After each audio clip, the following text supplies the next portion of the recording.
Olha ele aí, tá vendo? Boa noite, padre. Sua bênção. Boa noite, Deus abençoe. Então, padre, muito obrigado por ter aceitado o meu convite. O pessoal aqui que está seguindo há pouco tempo, né? Meu nome é Carlos, sou aqui de Pernambuco. E a gente tem uma proposta bem interessante para vocês. O padre, quando comentou do tema, eu gostei muito. Agradeço muito, eu importunei o padre um pouquinho para ele participar comigo. Ele estava viajando na época que eu queria fazer uma live, mas graças a Deus agora conseguiu uma noite livre. Enfim, eu sei que vida de padre é corrida. Eu agradeço muito, padre, por estar comigo nessa noite. Vou deixar o senhor se apresentar um pouquinho aí para o pessoal.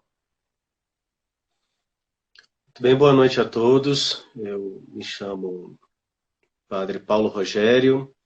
Eu sou da Arquidiocese de Brasília. Sou responsável na Arquidiocese de Brasília pelo setor universitário. Organizo um pouco a evangelização da comunidade acadêmica de nível superior em Brasília, os estudantes, professores, também os funcionários das universidades e instituições afins. E sou pároco da paróquia Nossa Senhora da Paz, que fica na Ceilândia Norte, Expansão do Setoró. Tem paroquianos meus aí assistindo. Graças a Deus. Ótimo, padre. Obrigado por estar conosco. Assim, eu sempre gosto de começar a live rezando. Então, eu queria convidar o senhor a conduzir um pequeno momento de oração, Pai Nosso, Ave Maria, para a gente dar início. Claro, em nome do Pai, do Filho, do Espírito Santo. Amém. Amém. Pai nosso, que Que estás no estás céu, nos céus, santificado seja o santificado vosso seja o vosso nome. nome. Venha Venha a a nós nós o vosso o vosso reino. reino. Seja Seja feita feita a a vossa vossa vontade, vontade, assim na assim na terra terra como no como céu. nos céus. O pão O pão nosso de nosso cada de cada dia dia nos nos dai dai hoje. hoje. Perdoai as Perdoai as nossas nossas ofensas, ofensas, assim como assim nós como nós perdoamos a perdoamos a quem nos quem nos tem tem ofendido. ofendido. E não E nos não nos deixeis deixes cair cair em em tentação, tentação, mas mas livrai-nos do livrai-nos do mal. mal. Amém. Ave Ave Maria, Maria, cheia de cheia de graça, graça, o o Senhor é Senhor é convosco. convosco. Bendita Bendita sois sois vós vós entre as entre as mulheres. mulheres. Bendito é Bendito o é o fruto fruto do do vosso vosso ventre, ventre, Jesus. Jesus.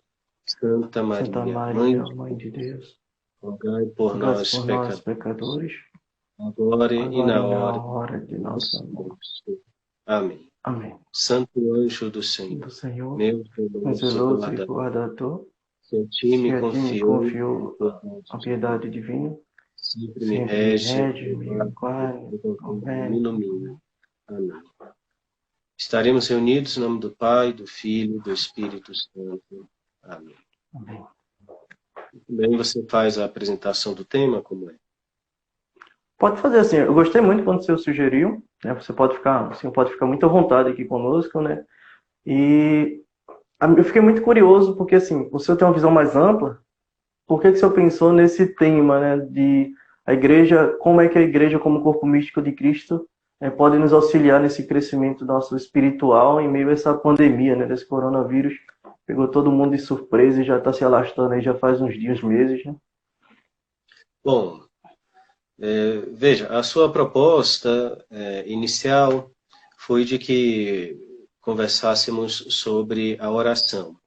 Uhum. E me veio à mente que talvez seria mais interessante refletirmos um pouco sobre a igreja enquanto corpo místico de Cristo, haja vista o modo como nós, os católicos, estamos lidando, ou ao menos alguns de nós, com essa, com as medidas que estão sendo necessárias, né, Uhum. de serem tomadas para combatermos a pandemia do novo coronavírus, né, implicam em fecharmos totalmente nossas igrejas, ou ao menos não realizarmos nossas celebrações. Alguns de nós estamos reagindo muito mal. E, bom, você acatou e cá estamos nós. Uhum. Eu me pergunto, na qualidade de padre,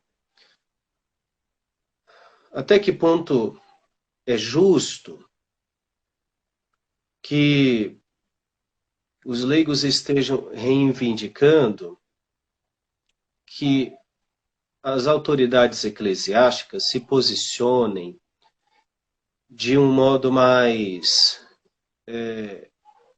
incisivo, para não dizer radical, frente ao poder público e os especialistas, né, com relação às medidas que estão sendo orientadas, né, de serem tomadas não só por nós, Igreja Católica, mas por todos, para combatermos a pandemia do novo coronavírus. Porque fica parecendo que nós, eu digo, as autoridades eclesiásticas, sobretudo os senhores bispos, estão contra o povo de Deus, o restante do povo de Deus, e o seu legítimo direito de proclamar e celebrar a fé. Como se isso dependesse de que nossas igrejas estivessem abertas. Veja, nós confundimos muito as coisas.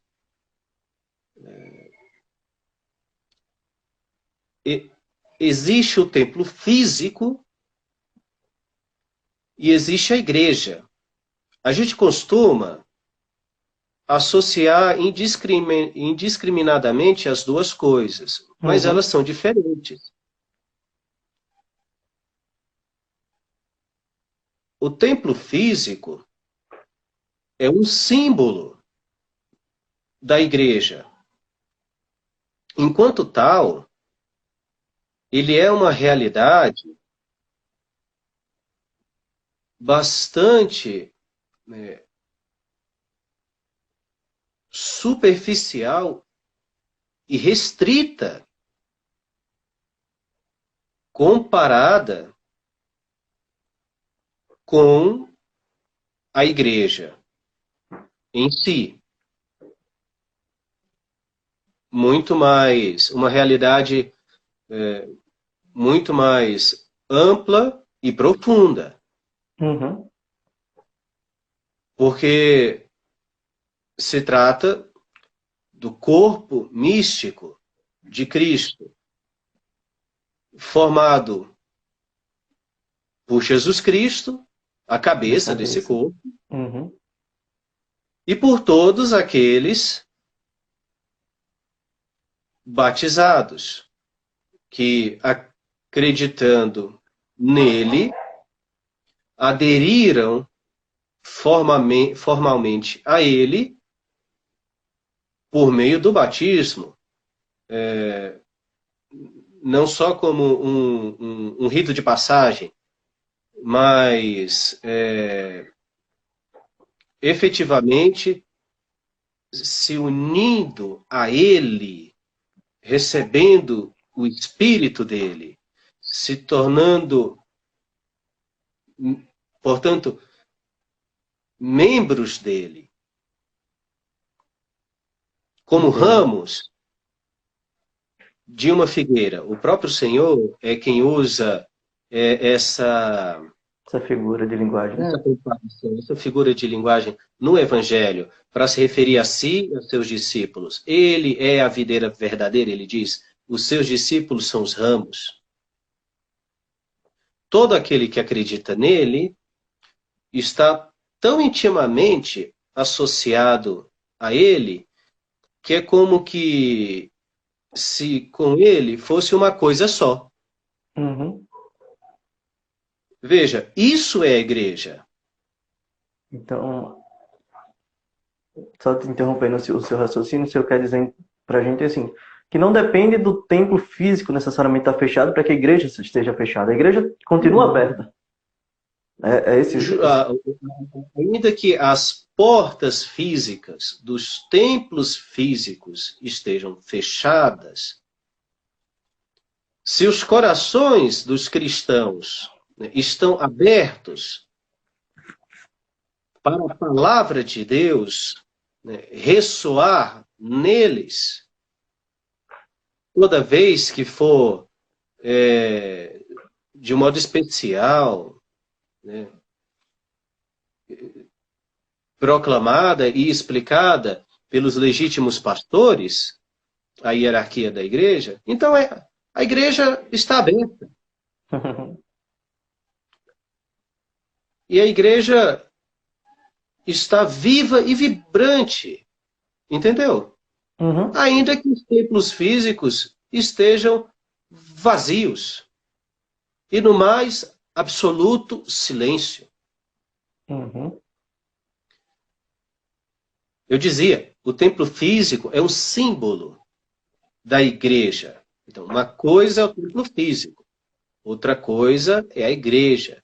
O templo físico é uma realidade bastante restrita e superficial comparada com a igreja. Uma realidade, portanto, bastante ampla e profunda comparada com o templo físico.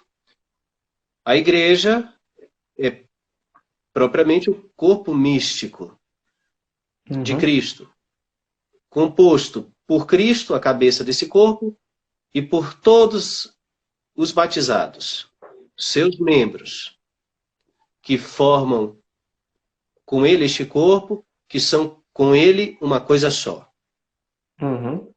Isso é a igreja. Então, a gente precisa, para começo de conversa, distinguir essas duas coisas. Para entendermos que, ainda que o templo físico esteja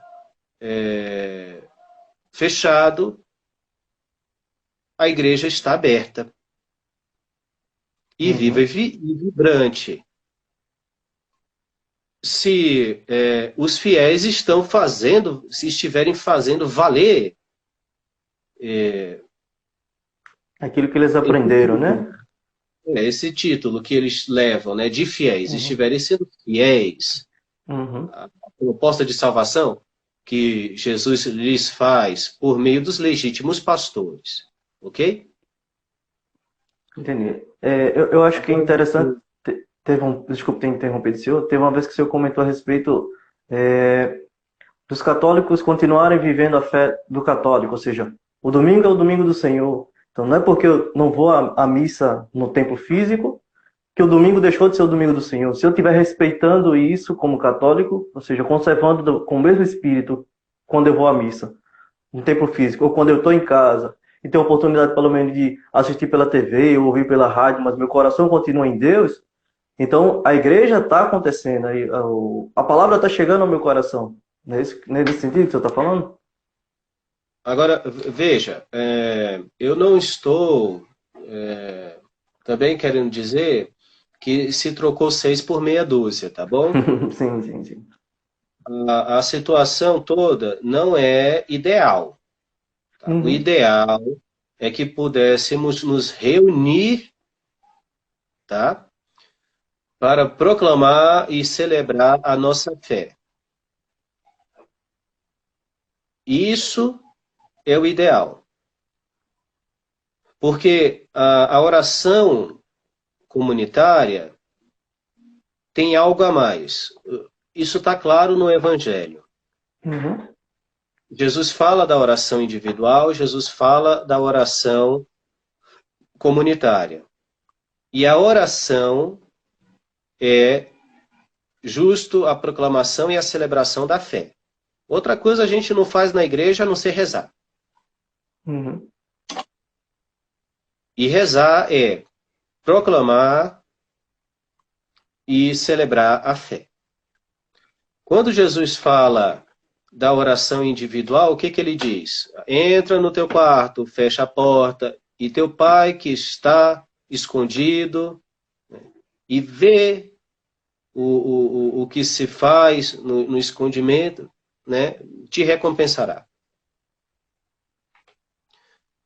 Quando ele vai falar da oração comunitária, ele já diz assim: quando dois de vocês estiverem de acordo acerca do que quer que seja, que queiram me pedir, que queiram pedir ao Pai em meu nome, ele vos concederá. Pois onde dois ou mais estiverem reunidos em meu nome, eu estarei presente no meio deles. Uhum. Então, uma coisa é você rezar sozinho e o Pai te vê. Outra coisa é você rezar com outra pessoa e Jesus está presente. Entendeu? Uhum. Então, Entendo, sim. a oração comunitária, ela tem algo a mais. E Jesus deixa isso claro no Evangelho. Não é a mesma coisa você rezar sozinho e você rezar com os irmãos de fé. Não é a mesma coisa. Então, é melhor rezar em comunidade, é preferível rezar em comunidade. Mas não é possível, dada a situação Uhum. na qual nós estamos, não é possível. E porque não é possível, né? Não, e só porque não é possível não quer dizer que a gente vai parar de rezar. Né? A gente vai continuar rezando, Uhum. para que o quanto antes possamos voltar ao ideal, possamos voltar a nos reunir em comunidade. Porque, você sabe, a palavra igreja significa assembleia. Uhum. Significa a reunião do povo convocado para isso. Daí que a igreja não é tão bem representada como quando nos reunimos para fazer as nossas orações, sobretudo a missa. Uhum. Na missa, a igreja ela está melhor representada. Ela melhor acontece. A Eucaristia é a fonte e o ápice da igreja, está no catecismo da Igreja Católica. Então, quando eu digo que o templo físico é um símbolo da igreja, que no final das contas é o corpo místico, que é Jesus cabeça, junto com os seus membros, os seus fiéis membros, né? E que está aonde cada cristão está, também não estou querendo dizer que a gente está numa situação ideal e que podemos ficar assim para sempre. Uhum. Porque o templo físico tem a sua importância. Ele nos ajuda a nos encontrarmos e a representarmos melhor essa realidade mística, ok? De um modo físico. Uhum. Porque é um corpo. Ela tem uma dimensão física, essa realidade tem uma dimensão física e ela se concretiza melhor quando nos reunimos, quando Uhum. estamos no templo físico. eu, eu, eu espero que esteja me fazendo entender. Sim, estou compreendendo, sim. Até por causa dos sacramentos, para participar dos sacramentos, é o mais relevante. Pelo que eu estou entendendo, você está dizendo assim, que a gente está numa situação que não é permanente, né? Então, a gente Justo. tem E que... até que E que vai passar. E que não é uma coisa... E que não é uma coisa que só a Igreja Católica está fazendo. É uma coisa que é recomendada e que está acontecendo no mundo, né? E a Igreja está tentando trazer o melhor para todos, tentando esse ponto de equilíbrio para que o contágio do coronavírus, né, do Covid, não se espalhe. justo. Vai passar e até que passe, não tem por que perder o controle. Né? O que de melhor nós fazemos é tomarmos consciência de que nós não vamos simplesmente à igreja, nós somos igreja. Para quando pudermos ir à igreja, voltar a frequentá-la de um modo melhor. É isso, basicamente, que eu quis dizer até agora. Uhum. Ok? Sim, sim, foi claro. Além, aí, bom, alguém pode dizer, ok, padre, não vamos simplesmente à igreja, somos igreja. E somos igreja em nossas casas. Mas em nossas casas não podemos comungar. Em nossas casas não podemos confessar. E eu não tiro a sua razão. É verdade.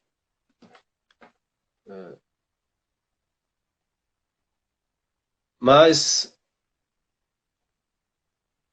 será que quando íamos ao templo físico, comungávamos? Ou só comíamos hóstia? Será que quando íamos ao templo físico, nos reconciliávamos com Deus e com a igreja? Ou só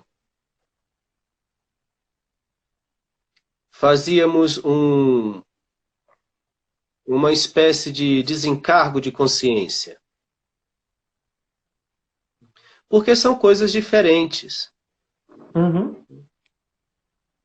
Verdade. Eu até A comentava, Eucaristia, desculpa, eu até fale. comentava quarta-feira a respeito da Eucaristia, na outra live, de que a comunhão espiritual ela sempre é necessária, né? Por mais que você comungue em espécie, se o seu coração não tem um desejo, não tem a fé, né, não tem o ato de caridade, não tem a reverência e a adoração à Eucaristia, você está comendo, está comungando, mas o coração ainda está muito longe. Então, com certeza, tem que ter esse lado também do seu espírito estar predisposto nos sacramentos, para que eles realmente tenham os efeitos que alcançam o nosso coração. Veja, qual é o efeito principal da comunhão? É aumentar a união com Cristo.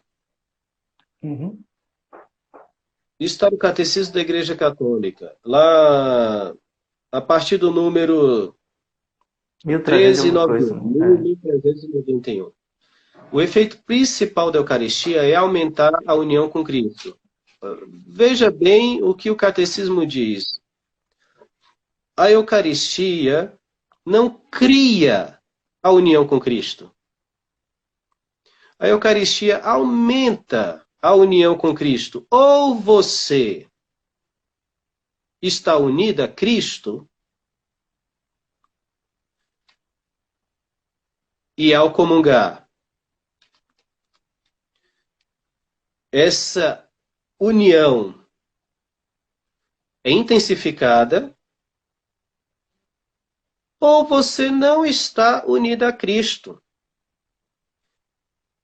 E você pode se empanturrar de hóstia. Que isso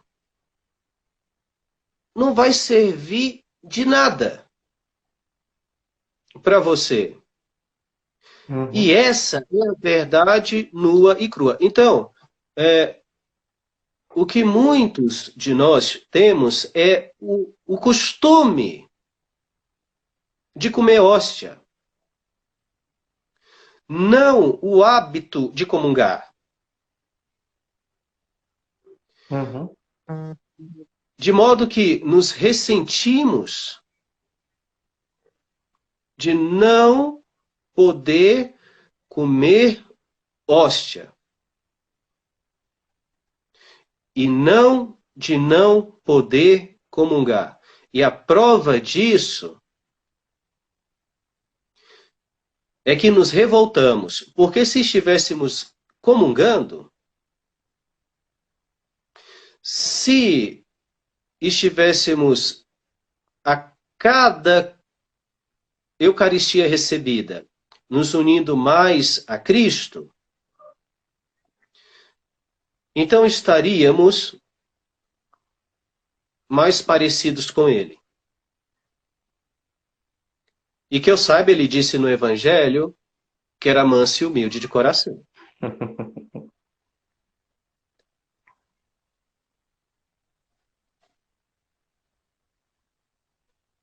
Eu Verdade. não vejo algumas pessoas reivindicando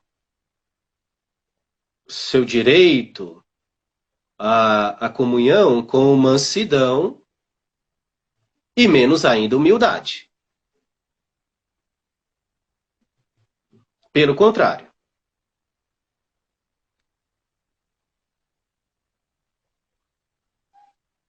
O que cria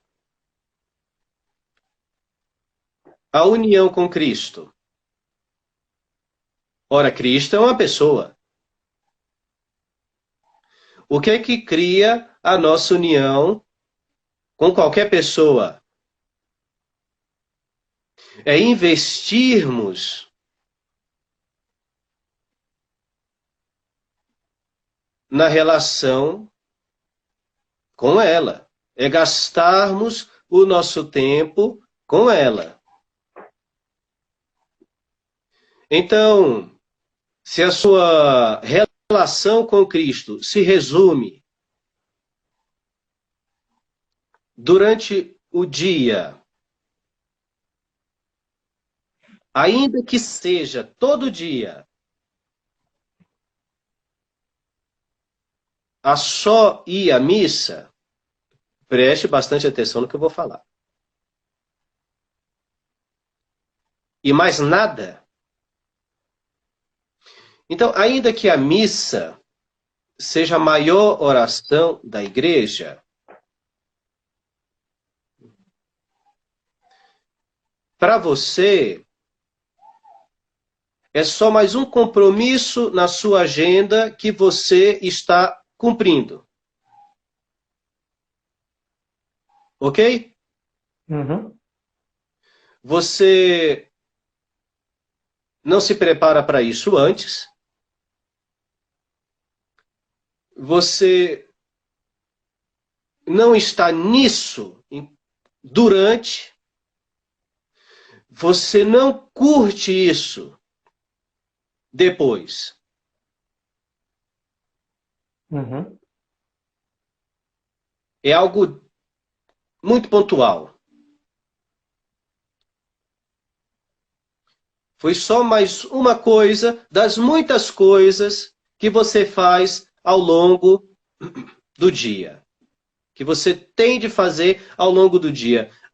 Caiu na rotina. Verdade. Pessoas casadas, durante muitos anos, esquecem que se amam. Simplesmente esquecem. E talvez para você isso seja um absurdo. Mas acontece. Uhum. Acontece. Elas acordam e nem se dão bom dia. Elas entram e saem de casa como se não tivesse outra pessoa ali. E elas vão dormir como se estivessem sozinhas na cama.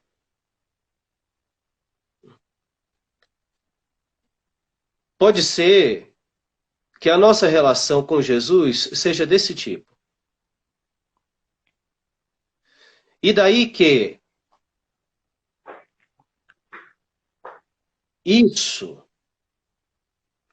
não é intimidade. Uhum. Isso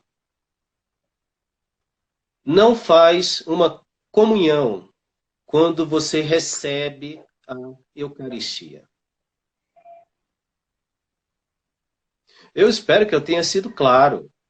Sim, com certeza. Pelo que eu estou entendendo aqui, Aqui, você está tentando dizer para a gente assim, existe o ideal, que seria eu comungar o mais frequentemente que eu posso, me preparar antes, durante a comunhão estar naquilo, depois ter esses frutos que a comunhão me proporciona. E aí, durante esse período de coronavírus, muita gente não está conseguindo participar da missa e os efeitos que deveriam estar trazendo essa graça de não vai eu estar sendo grosseiro nas minhas reivindicações. Ah, precisa ter missa, precisa ter isso, isso. A igreja não pode ficar, a igreja quanto tempo físico não pode ficar fechada. E aí eu poderia estar aproveitando, é claro. O ideal é que estivesse funcionando tudo bem, mas eu posso aproveitar esse momento para me preparar para quando as coisas estiverem normais, as coisas voltarem aos normais, a minha comunhão não seja um compromisso do meu dia, e a missa não seja mais um compromisso, mas o meu coração esteja completamente na Eucaristia. Até como Paulo diz, né? Aquele que come indevidamente come para sua própria condenação, né? Fazer como um casamento que eu estava comparando, eu posso estar com uma pessoa e nem estar ligando mais para a pessoa, intimidade zero. E aí a Eucaristia não se resume a eu ir e comer da hóstia, né? É muito mais profundo o sentido, até porque Jesus Cristo, através do sacramento, deixa algo visível, mas existe uma realidade justo, invisível muito maior. justo. Agora veja, ainda que o sacramento garanta essa intensificação na união com Cristo, a realidade da comunhão espiritual, que é essa intensificação, por misericórdia de Deus, à custa do desejo. Então, ninguém está abandonado por Deus, à mercê da própria sorte. Todos os que quiserem poderão continuar crescendo na amizade com Cristo. Todos os que quiserem poderão continuar sendo mais Jesus e receber a Eucaristia, fazer a sua comunhão. Repito, não é o ideal, mas é o que temos de momento. Certo, certo, certo. Você vê algum problema? Não, não. Parou, foi a minha imagem para o senhor? Ah, voltou agora. Ah, tá. Para mim tá normal. Pode continuar, padre. Eu estava Ótimo. ouvindo. Para mim não parou, não. Ah, outra coisa que eu quero comentar além da comunhão, a questão da confissão. Ah, padre, não podemos confessar em casa. Olha, sinceramente, há males que vêm para o bem. Nós, católicos, abusamos muito da misericórdia de Deus.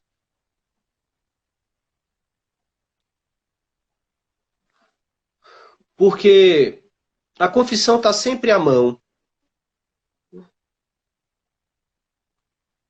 E nós, quantas vezes já não pecamos com aquele pensamento de que depois eu confesso. E isso é uma covardia muito grande. Isso não se faz.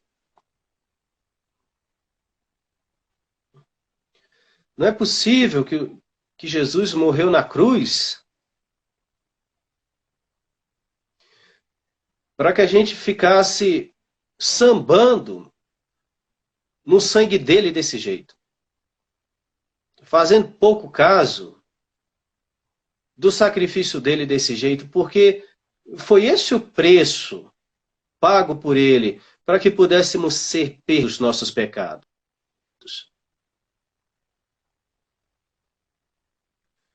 E eu não sei se vocês sabem, mas não só é válida à custa de um sincero desejo de não mais pecar. E é nestes termos mesmo, de não mais pecar. Ah, padre, não tem como garantir isso. Mas você tem que querer isso. E você, a partir da confissão, tem que fazer das tripas coração, no que depender de você, para não mais pecar. Daí que, se você vai pecar ou não, são outros 500, mas e não mais pecar. Porque é só isso que honra a misericórdia de Deus contigo. De te perdoar. Naquele momento, mais uma vez. E mesmo antes disso, você tem que reagir, meu filho. Você tem que levantar a cabeça. O meu diretor espiritual no seminário falava que não podíamos, com relação ao pecado, sermos bolas de boliche. Tínhamos que ser bolas de gude. A bola de boliche, ela não, uma vez que ela é jogada no chão, ela não sai do chão. A bola de gude, não. Pelo menos aquela bola que quica, né? Uhum. Nós temos que ser como a bola de gude. Nós temos que reagir imediatamente. Então você pecou, por pior que tenha sido seu pecado, ainda que tenha sido grande a sua luta, você não tem que desanimar, você não pode desesperar, você tem que reagir imediatamente, faça um ato de contrição e continue tomando providências para evitar o pecado até a próxima oportunidade de se confessar. Deveria ser assim sempre. E isso não é algo extraordinário. Isso é algo ordinário. Esse negócio de contrição perfeita, que está sendo dito, tão alardeado, por último, né, deveria ser coisa que a gente deveria fazer direto. Então, pecou, não pode ser desses que falam assim, estou no inferno, vou abraçar o diabo. Não, não pode ser assim. Né? Você pecou, faça um ato de contrição, né? Confia na misericórdia de Deus e continua lutando contra o pecado até a próxima oportunidade, que, se Deus quiser, vai ser daqui a pouco, de se confessar. Né? Então, o que está acontecendo? Está acontecendo que a gente não sabe quando é que vai ser a próxima oportunidade que você vai ter para confessar. Tá bom? Até ainda há pouco, era questão, talvez, de um período do dia, ou talvez de um outro dia. Agora, sabe lá Deus quando. Mas Deus é misericordioso e vai te ajudar. Ele quer o seu bem, não quer o seu mal.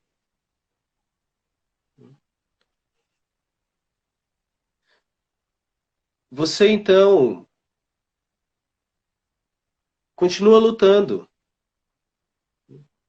Não precisa se entregar. Tem que reagir. E assim que possível, faça sua confissão. Diante desse contexto, padre, eu tenho uma dúvida. É claro que a gente acredita na infinita misericórdia de Deus. E essas pessoas que estão em pecado mortal, que não podem fazer a confissão agora diante desse cenário, diante de uma contrição, assim, de um verdadeiro arrependimento e uma morte posterior, a misericórdia de Deus abraça a gente, é isso que a igreja poderia falar, que a misericórdia de Deus estaria abraçando esse fiel, porque ele tinha a intenção de se confessar assim que voltasse à normalidade. Não sei se o senhor entendeu a minha pergunta. Olha, veja. É,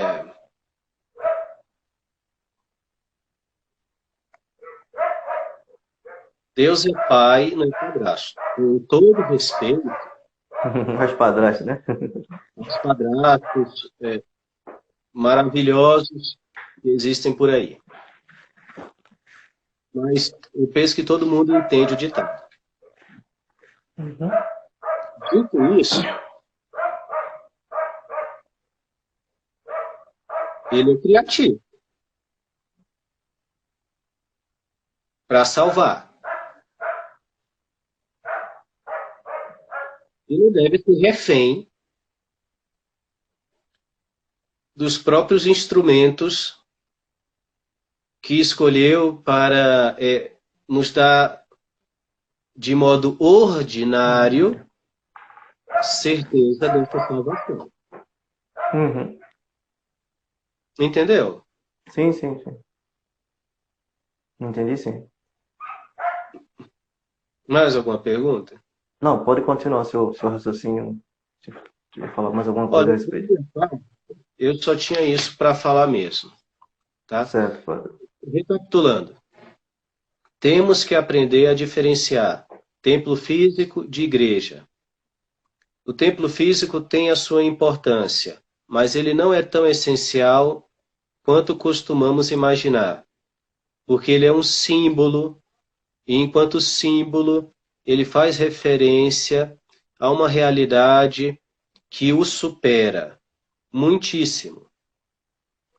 A realidade, no caso, é o corpo místico de Cristo, composto por Cristo, a cabeça desse corpo, e por todos aqueles que acreditam nele, os membros deste corpo, que com ele formam uma coisa só.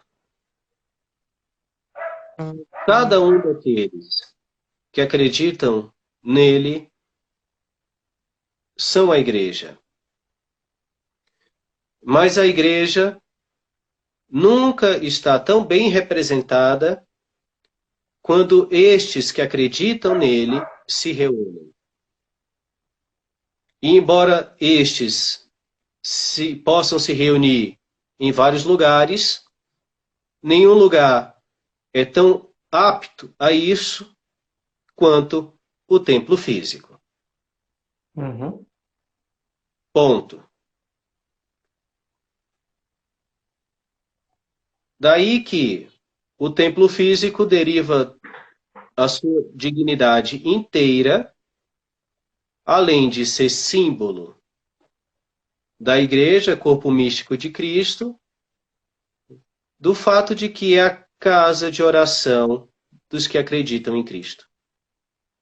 E do fato também de que é o tabernáculo da Eucaristia, enquanto sacramento. Uhum. Ponto. Ainda que o templo físico esteja fechado, e aqueles que acreditam em Cristo, no caso os católicos, não possam receber a Eucaristia e fazer a sua comunhão, se confessar com o padre, podem e devem continuar unidos a Cristo e crescendo nesta união por meio da conversão do coração e do comportamento. Ambas as coisas às quais fazem referência à Eucaristia e à confissão. Ponto. E assim eu encerro a minha fala. Bom, padre. A respeito do tema, se eu queria indicar algum livro, o pessoal que está assistindo aí quiser saber mais sobre esse corpo místico de Cristo, ou sobre a Eucaristia, ou confissão, que você tomou aí, falou a respeito, se eu quer indicar alguma coisa? Bom, fora o Catecismo da Igreja Católica, que é leitura obrigatória, tem aqueles dois que indiquei, né? Primeiro do Papa Pio XII, Muito bom ali ontem. que é O corpo místico, é Mystery Corpus. eu não tenho aqui ele perto para Uhum. falar o nome direito, mas depois você pode... Eu passo para o pessoal. E a Lumen Gentium, do Concílio Vaticano II, ok? Que vai desenvolver, vai retomar e desenvolver a doutrina acerca do corpo místico de Cristo, exposta por Pio XII nesta encíclica que eu esqueço o nome agora, mas que o irmão sabe qual é. Uhum. Mysterious Corpus, eu acho que esse nome é em latim, mas eu comento com o pessoal o nome adequado, faço um post dele amanhã. Muito bem. Padre, muito obrigado mesmo por ter aceitado o convite, pela conversa. Eu agradeço também ao pessoal que assistiu aí, que acompanhou. Para mim foi muito produtivo a nossa conversa. E só para encerrar, né, eu queria que o senhor abençoasse a gente, uma boa noite para a gente aí, desejando já uma boa noite para o senhor também, para todo mundo que ficou com a gente.